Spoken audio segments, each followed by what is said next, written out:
coin. Beaucoup ont été libérés de prison après la chute de Ben Ali. Les accusations, il les réfute en bloc. Tout ça, ce sont des ragots, des faux témoignages. Ça ne nous étonnerait pas que ces gens se blessent eux-mêmes pour prétendre que ce sont les salafistes qui ont fait ça. Pourtant, les témoignages sont nombreux et précis. Ce bâtiment de l'ancien régime détruit pendant la Révolution servirait ainsi de prison et de tribunal à la police des mœurs. Les salafistes nient. C'était un bordel ici, des hommes venaient se saouler. Nous, ce qu'on a fait, c'est qu'on a mis des portes et on a fermé.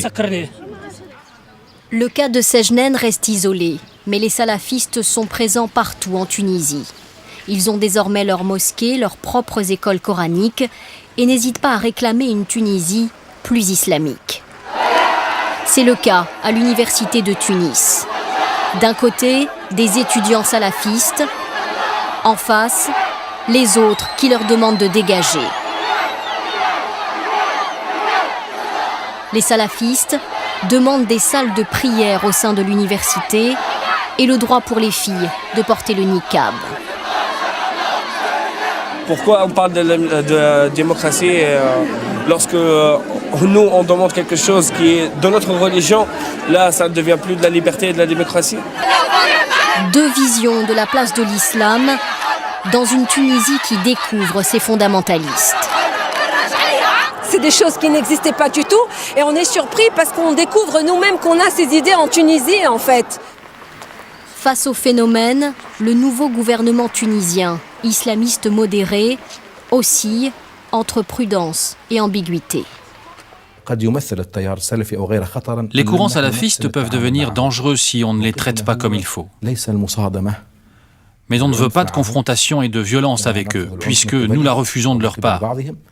La solution, c'est le rapprochement et le dialogue. Les intégristes salafistes font sans doute partie des plus grands bénéficiaires de la révolution tunisienne. Ils ne se cachent plus et cherchent désormais à gagner du terrain dans une société où ils restent encore très minoritaires.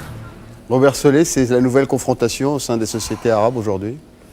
Je ne dirais pas salafiste contre les autres, c'est plus compliqué que ça. Je crois qu'il y a une... Pour simplifier et schématiser à l'extrême... Pas trop quand même. Commençons par schématiser, ensuite on nuancera. Mais il y a vraiment deux positions face à face. Ou bien on veut une démocratie ou une théocratie. Voilà comment se présentent les choses aujourd'hui. Alors dans le camp de ceux qui veulent... Mais quand vous avez des élections et une partie de la population qui vote pour une tendance théocratique, comment on fait? Oui, mais elles votent pour des raisons profondes. D'abord parce que ce sont des sociétés religieuses. Je prends le cas de l'Égypte. Non, mais je sais pourquoi ils votent, mais vous dites que c'est le choix est entre théocratie et démocratie, alors que dans le cadre démocratique, on vote pour des personnes qui souhaitent que la religion ait un rôle majeur. Dans une certaine limite, sans très bien savoir où on va, avec un camp, disons, théocratique, pour dire les choses simplement, qui lui-même est divisé. Il est divisé. Alors il y a les salafistes, en effet, qui font office d'épouvantail en ce moment, et puis il y a ceux qu'on appelle les islamistes modérés. Divisés certes, mais avec une vision sociétale, avec une vision de ce que mais tout ce camp a le même objectif. Le même objectif, c'est d'islamiser davantage des sociétés qui le sont déjà trop. Qui le sont déjà trop. La religion occupe une place démesurée dans les constitutions, dans la pratique quotidienne, et ils veulent aller encore au-delà. Alors certains veulent aller tout de suite, ce sont les salafistes, d'autres prennent beaucoup de temps, ce sont ceux qu'on appelle les islamistes modérés. Alors Alain Dikoff puis Antoine Sfer. Moi je pense que ce qui est aussi... ce qui est, je dirais, inquiétant, c'est qu'ils veulent aller plus loin que simplement islamiser la société, qu'il l'est, comme vous l'avez dit, déjà en très large mesure, il veut aussi islamiser l'État. Et là, évidemment, ça pose beaucoup plus de problèmes parce que... Quand vous dites islamiser la société, qu'il est déjà... Le reportage qu'on vient de voir montre qu'il y a quand même plusieurs... Oui, enfin, là, je crois qu'on parlait plutôt, on avait plutôt en tête le cas égyptien. Oui, c'est vrai que le cas tunisien est très différent, mais oui. je vous l'accorderai, on n'est pas du tout dans le même cas de figure. Et là, on est plus, on le voyait très bien dans les images, on est plus dans une logique... Le cas égyptien, il y a quand même 10 millions de Coptes aussi. Oui, bien sûr. Et une partie de la population qui est occidentalisée, qui a évidemment les écoles écoles mais françaises, anglaises, il est etc. indéniable, que, y compris, d'ailleurs, ça a été un jeu à la fois de Sadat et là je parle de l'Égypte, évidemment, de Sadat et de Moubarak, ils ont aussi, dans une certaine mesure, encouragé cette islamisation de la société, parce qu'ils y voyaient un moyen aussi que les gens se tiennent tranquilles, hein. C'était une logique de quiétiste, ils ne faisaient pas trop de politique, en tous les cas au départ, c'est ce qu'ils pensaient, sauf qu'après ça se retourne souvent contre eux, ça c'est un phénomène assez connu, donc si vous voulez, la réalité est indéniable, je dirais que sociologiquement, on ne peut pas nier que la présence du religieux en Égypte, encore une fois que je ne parle pas de tout, mais en Égypte, soit aujourd'hui, ait été, même avant la Révolution, beaucoup plus forte qu'elle ne l'était dans les années 70, je crois qu'il n'y a aucun doute là-dessus. Donc si vous voulez, ça c'est une réalité. Donc, à part la différence, avoir un Parlement qui est constitué de cette tendance-là, qui va voter des lois, qui va influer sur les orientations quotidiennes de la population en termes politiques avec ce fondement religieux, c'est un peu différent. Ben voilà, c'est pour ça que je vous dis, l'enjeu c'est l'islamisation de l'État. Voilà, parce que si c'est l'État lui-même qui, comme il est investi en partie, comme on commence à le voir en tous les cas, par des groupes islamistes, par des partis islamistes élus démocratiquement, ça c'est tout à fait vrai, eh bien, bien évidemment la répercussion, elle se trouvera aussi au niveau des libertés individuelles, des droits respectifs, éventuellement des minorités. Bon, parce que sur ce point, par exemple, les frères musulmans sont très loin d'être clairs sur la position que les minorités auraient dans un État qui assumerait son islamité de façon plus forte. Donc ça, c'est évidemment un enjeu. Alors le cas tunisien, il est en effet différent parce qu'il y avait un processus de modernisation sociale qui est indéniable et les images le montraient très bien. Là, on n'est plus dans une logique où on voit ce qu'on pourrait appeler, en reprenant le référent de l'Allemagne du 19e siècle, un Kulturkampf, c'est-à-dire une lutte entre ceux qui étaient déjà laïcisés et qui veulent défendre, on le voyait avec les femmes, c'est un enjeu extrêmement important, d'un côté, et les autres qui veulent justement, eux, affirmer une islamité qui a été, ça c'est indéniable en Tunisie, en tous les cas, extrêmement contrôlée, voire réprimée. Réprimée, oui, tout à fait. Antoine Sfer. Je pense qu'on fait utilisation de mots. Aujourd'hui, la démocratie est réduite à la loi du nombre. Et vous l'avez bien dit, et je crois que c'est très important.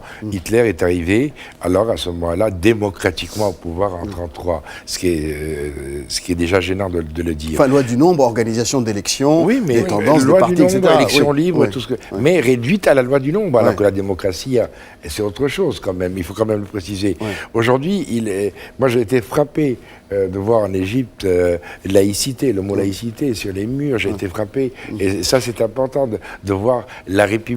C'est pour ça que j'ai tendance à dire que la révolution arabe a commencé à Téhéran, au lendemain de l'élection présidentielle forcée d'Ahmadinejad, où les jeunes disaient République, République, ni islamique, ni libérale, mais République. Ça, c'est un premier point. Un deuxième point, je crois que c'est ce qui est important. Il faut quand même rentrer dans les détails. Aujourd'hui, le fait que diaboliser les salafistes permet de banaliser les islamistes. Or, les islamistes, c'est exactement la même chose. C'est réislamiser le champ social, le champ judiciaire, administratif. Donc l'État, donc l'administration, mais également le champ politique. Alors, islamiste modéré, ça ne veut rien dire. Les champs politiques et les champs économiques de la société.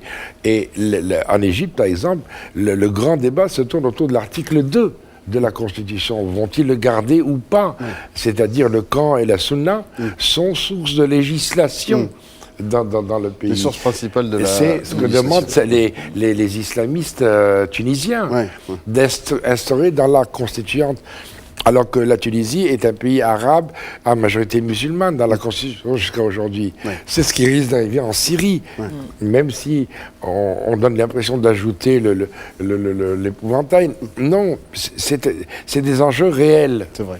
Je voudrais simplement relativiser une chose. Quand on dit victoire islamiste, que ce soit en Égypte ou en Tunisie, il ne faut pas oublier que les pouvoirs qui ont été renversés avaient tout fait pour qu'il n'y ait en face d'eux que les islamistes.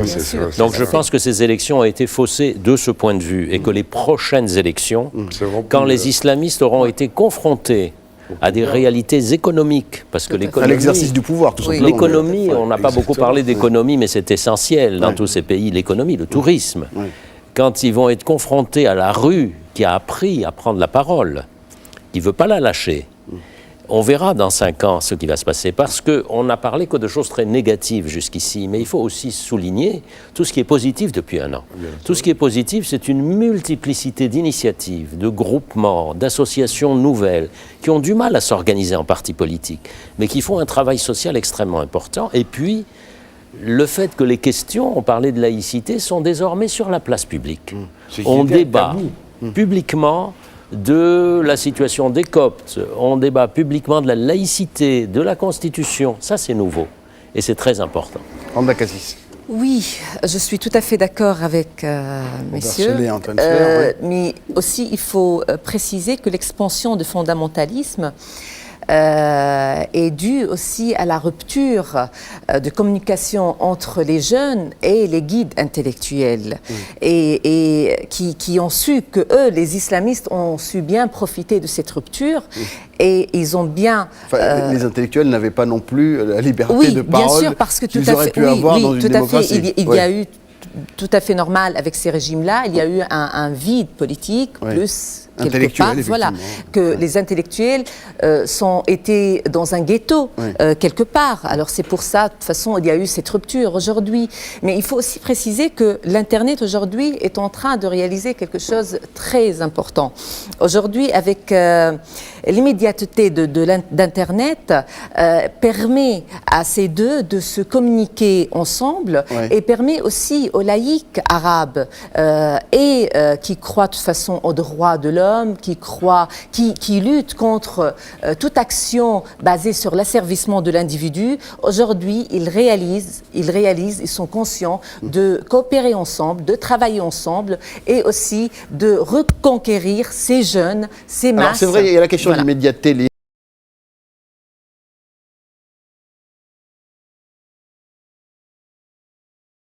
Aux nouvelles technologies et à l'Internet. Mais en même temps, on ne peut pas, à travers la nouvelle technologie, changer la culture des gens, façonner leurs esprits, faire qu'ils aient lu énormément de livres. C'est compliqué avec Twitter. Oui, c'est vrai, mais il faut le dire aussi qu'il y a eu la censure. On a une censure quelque part sur les livres, sur la bibliothèque arabe, surtout. Il y a une censure de pensée. Donc disons que l'ère médiatique n'est pas celui forcément de la construction aujourd'hui, grâce à l'Internet, on arrive à s'échapper de cette censure-là et on arrive quand même à communiquer nos pensées et à répondre. Avec quelque chose d'assez paradoxal d'ailleurs dans certaines de ces sociétés, c'est-à-dire que l'ouverture sur le monde extérieur par les moyens de communication, télévision, Internet, etc., s'accompagne paradoxalement d'un repli identitaire. C'est vrai.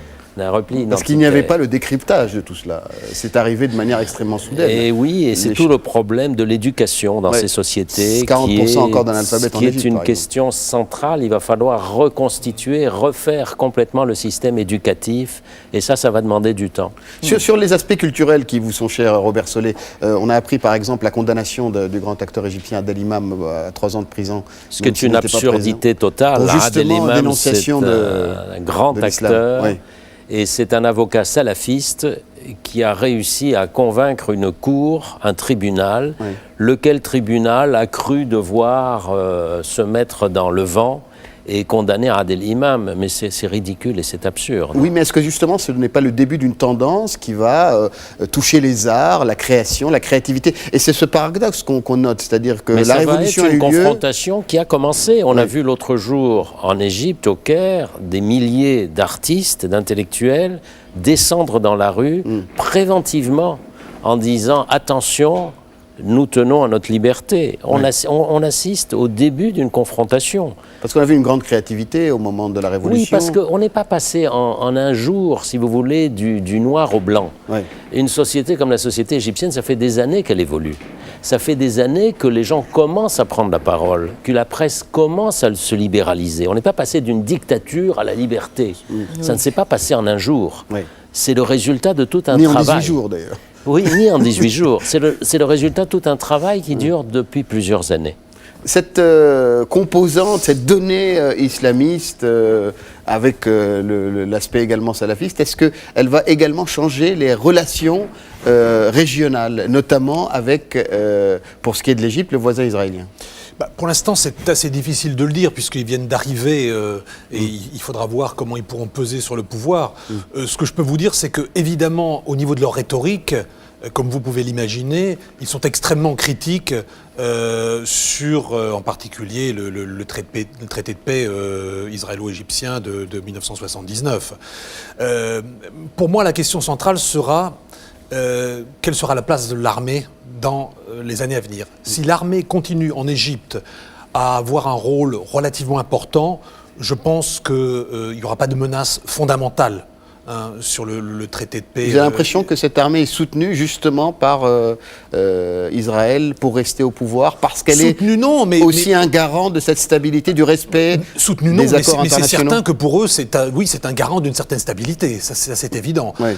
Et donc tant que l'armée sera là, présente, je pense que sur ce plan précis, il n'y aura pas de menace. Mais ce qu'il faut dire aussi, c'est qu'il y a déjà des petits changements d'ores et déjà. Et le premier, alors ça c'est sur une échelle plus réduite, mais c'est quand même significatif, c'est la dégradation de la situation sécuritaire au Sinaï.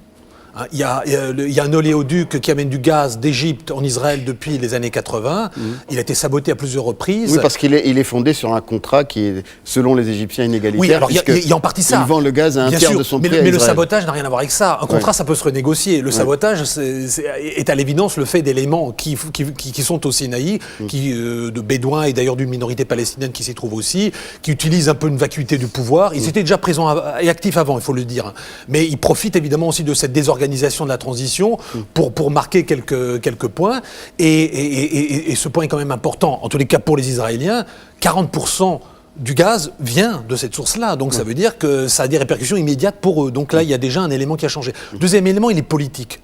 C'est qu'on a bien vu que le nouveau pouvoir qui était en pouvoir de transition, et donc au cours de l'année écoulée, a changé son positionnement par rapport aux acteurs palestiniens. Parce qu'à l'époque de Moubarak, l'interlocuteur unique du côté palestinien, c'était Mahmoud Abbas, c'était l'autorité nationale palestinienne. Ça a changé.